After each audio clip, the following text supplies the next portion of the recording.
আসসালামু আলাইকুম সুপ্রিয় ষষ্ঠ শ্রেণীর শিক্ষার্থীদেরকে আজকের ইংরেজি ক্লাসে স্বাগতম জানাচ্ছি। শিক্ষার্থীরা, আজকের ইংরেজি ক্লাসে আমরা বেসিক্যালি তোমাদের প্যারাগ্রাফ নিয়ে হাজির হয়েছি, my first day at a new school.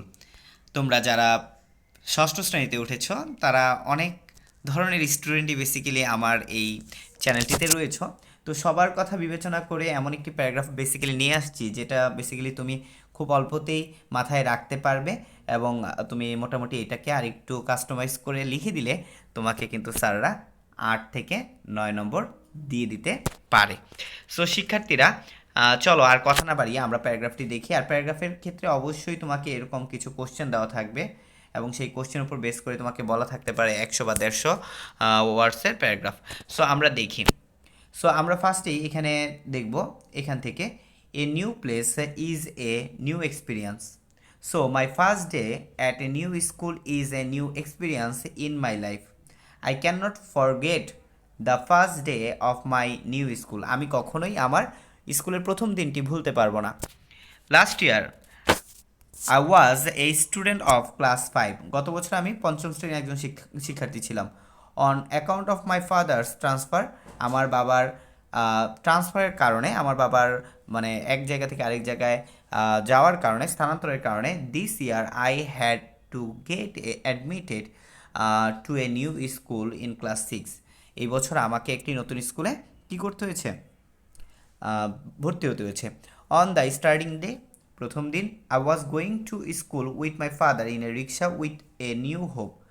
একটি নতুন আশা নিয়ে, নতুন স্বপ্ন নিয়ে আমি আমার বাবার সাথে রিক্সায় করে স্কুলের পথে যাত্রা করলাম।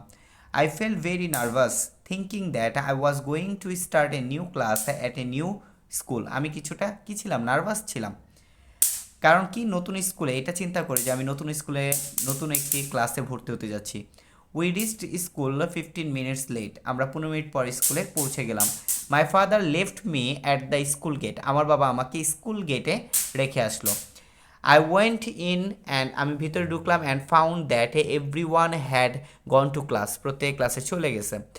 দেন I walked into my classroom and found a seat. I found that students very friendly, they received my cordially. তারা আমাকে খুব উষ্ণভাবে গ্রহণ করলো। After some time a teacher came and warmly greeted us. কিছুক্ষণ পর একজন শিক্ষক আসলো এবং আমাদের খুব উষ্ণভাবে সম্ভাষণ জানালো। I will remember the day as long as I live. So এইটা মোটামুটি লেভেলের একটা প্যারাগ্রাফ, যেটা আরেকটু কাস্টমাইজ করে যদি তুমি লেখো তাহলে 8-9 পাবে। আর যদি হুবহু এটা লিখে দাও তাহলে অ্যাটলিস্ট তুমি 7 পাবে, ঠিক আছে? কিন্তু মনে রাখতে হবে, প্যারাগ্রাফে তোমাকে কখনোই 10-এ 10 দেওয়া হবে না, তোমাকে সর্বোচ্চ 9 দেওয়া হবে। সেই ক্ষেত্রে তোমাকে আরও বিস্তারিত সুন্দর গুছিয়ে লিখতে হবে।